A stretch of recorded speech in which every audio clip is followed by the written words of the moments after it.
Selamat pagi anak-anak. Gimana kabarnya pada pagi hari ini? Oke, pada kesempatan kali ini kalian bertemu dengan Ibu Dani lagi pada pembelajaran matematika. Dan pada hari ini kita akan belajar mengenai teorema Pythagoras. Lalu apa saja tujuan pembelajaran pada hari ini? Yang pertama, diharapkan kalian dapat menemukan kebenaran teorema Pythagoras dengan tepat. Yang kedua, kalian dapat menentukan panjang sisi segitiga jika panjang dua sisi lainnya diketahui dengan tepat. Dan yang terakhir, kalian diharapkan dapat menerapkan teorema Pythagoras dalam kehidupan sehari-hari. Oke, tak usah berlama-lama lagi, marilah kita ke video pembelajaran. Halo anak-anak, ini Nino si tupai kecil. Jadi, pada hari ini Nino ingin naik ke atas tebing. Tapi, tebingnya terlalu tinggi untuk Nino. Selain itu, dia harus menyeberang sungai terlebih dahulu untuk bisa naik ke atas tebing. Lalu, apakah kamu bisa membantu tupai untuk naik ke atas tebing? Kira-kira apa ya yang dibutuhkan oleh si Nino untuk naik ke atas tebing? Ya, betul sekali, yaitu potongan kayu ini. Lalu, bagaimana caranya potongan kayu ini dipakai untuk Nino agar bisa sampai ke atas tebing? Ya, sebelum itu kita harus tahu dulu berapa ukuran panjang si potongan kayu agar Nino bisa naik ke atas. Lalu, bagaimana caranya mencari panjang jika hanya diketahui tinggi tebing dan jarak antara sungai dan tebing? Nah, untuk menjawab pertanyaan itu, mari kita simak penjelasan selanjutnya tentang teorema Pythagoras. Nah, sebelum itu, marilah kita belajar tentang sejarah Pythagoras terlebih dahulu. Pythagoras adalah seorang tokoh matematika. Pythagoras dilahirkan di sebuah pulau bernama Samos, sebuah pulau di Yunani pada tahun 570 sebelum Masehi. Selama hidupnya, dia suka berkelana ke berbagai macam tempat seperti Mesir dan Babilonia. Selama perjalanannya, dia mengumpulkan ilmu dari peradaban tempat dia berkunjung. Kemudian, dia mulai menetap di Crotone, Italia. Disinilah Pythagoras mendirikan suatu gerakan atau sekolah bernama Pythagorean.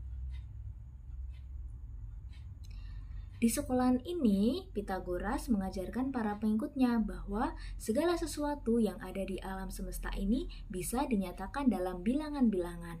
Di sekolah yang dia dirikan ini, dia mulai mengutak-atik ilmu yang dia kumpulkan saat dia berkelana. Salah satunya adalah pengetahuan tentang relasi antar sisi segitiga siku-siku.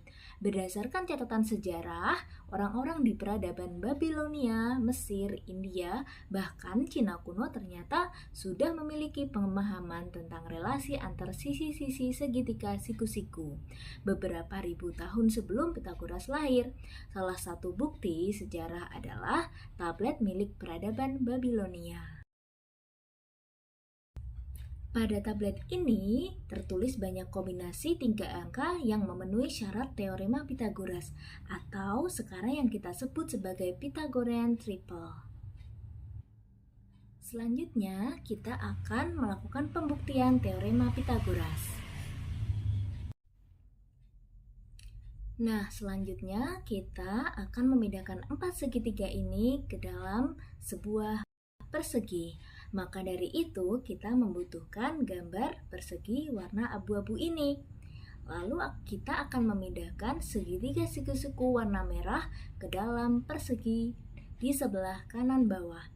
Selanjutnya kita akan memindahkan yang warna kuning ke sebelah kanan atas, namun kita rotasikan terlebih dahulu sebanyak 90 derajat.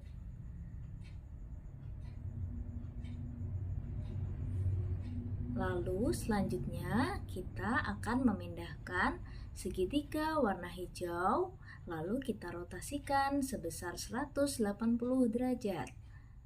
Selanjutnya kita akan memindahkan segitiga yang terakhir warna biru, namun kita rotasikan terlebih dahulu sebesar 270 derajat.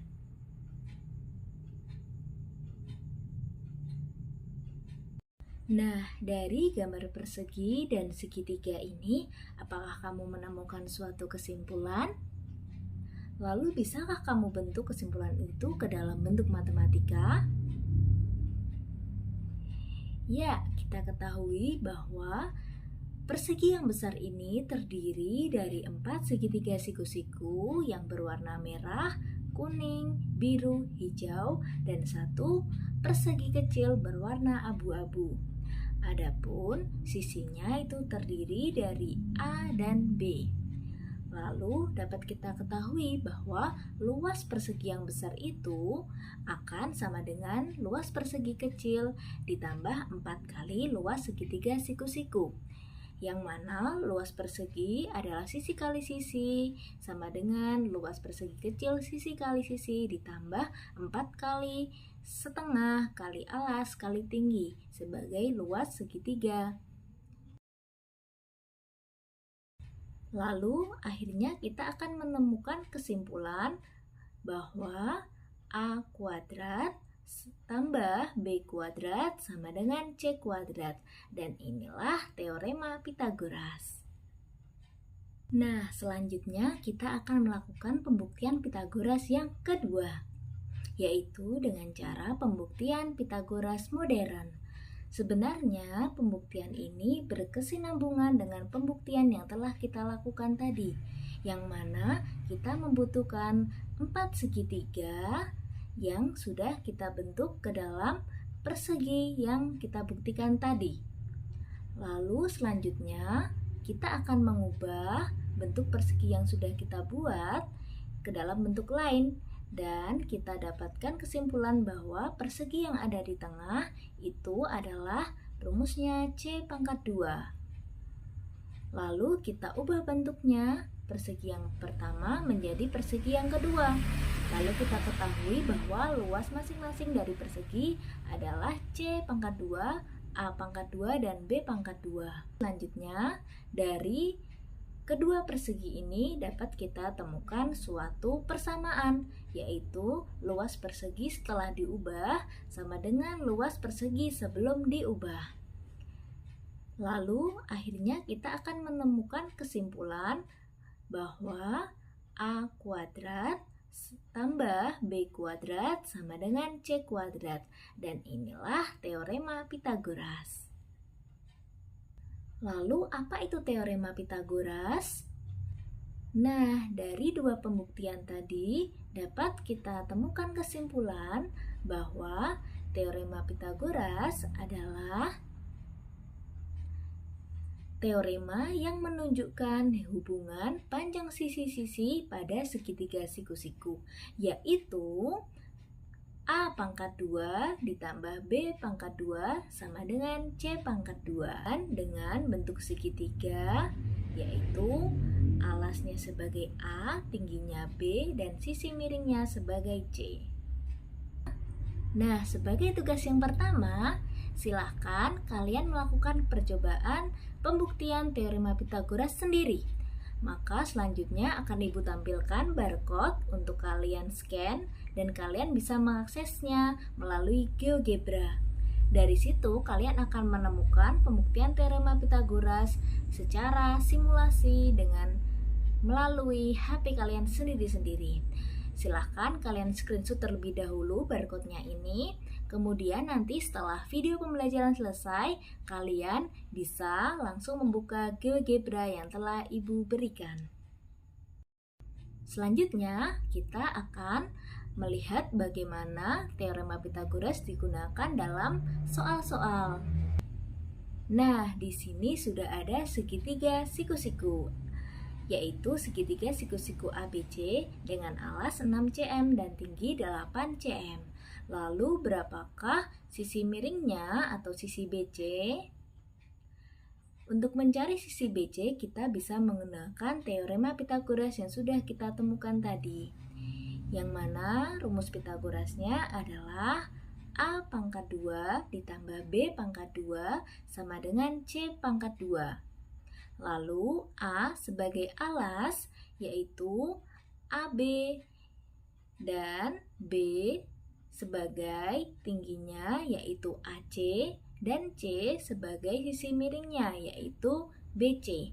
Maka selanjutnya AB pangkat 2 ditambah AC pangkat 2 sama dengan BC pangkat 2. Dan diperoleh 6 pangkat 2 ditambah 8 pangkat 2 sama dengan BC pangkat 2. Lalu kita hasilkan 6 pangkat 2 yaitu 36 ditambah 64 sama dengan BC pangkat 2.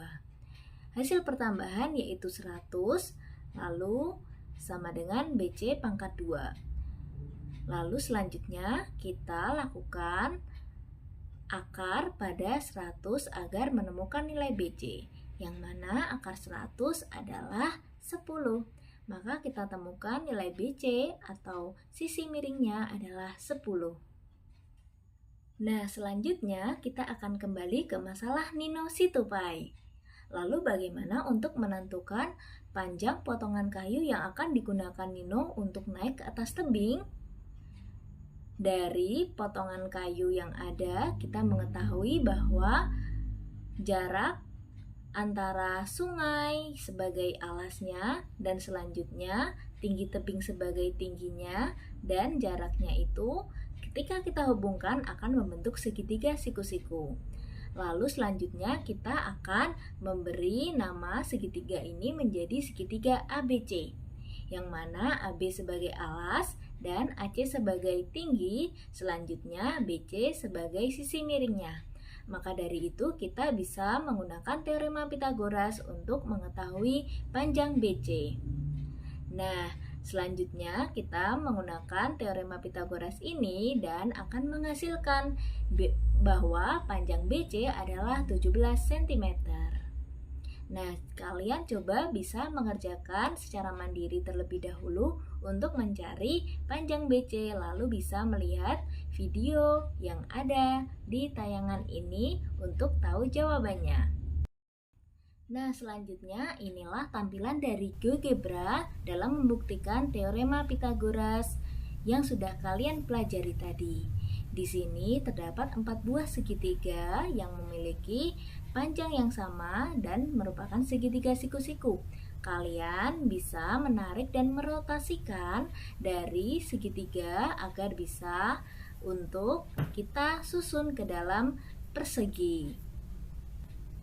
Nah, selanjutnya adapun dalam GeoGebra ini akan ada banyak macam-macam bentuk dari persegi, yang mana dari keseluruhan bentuk ini ternyata nantinya akan membuktikan teorema Pitagoras yang sama.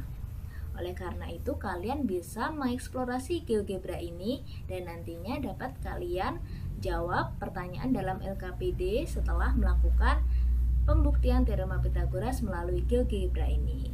Semangat bekerja!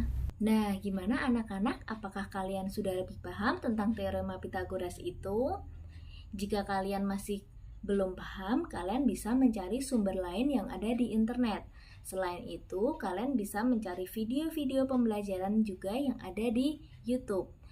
Setelah itu, kalian bisa mengerjakan LKPD secara berkelompok yang akan Ibu kirimkan LKPD-nya melalui WhatsApp group. Silahkan kalian berkelompok dan mendiskusikan yang nantinya kalian akan mempresentasikan ke dalam Zoom meeting yang diwakilkan oleh 2 anak. Oleh karena itu, silahkan kalian bekerja secara berkelompok dan mendiskusikan jawaban dari LKPD-nya.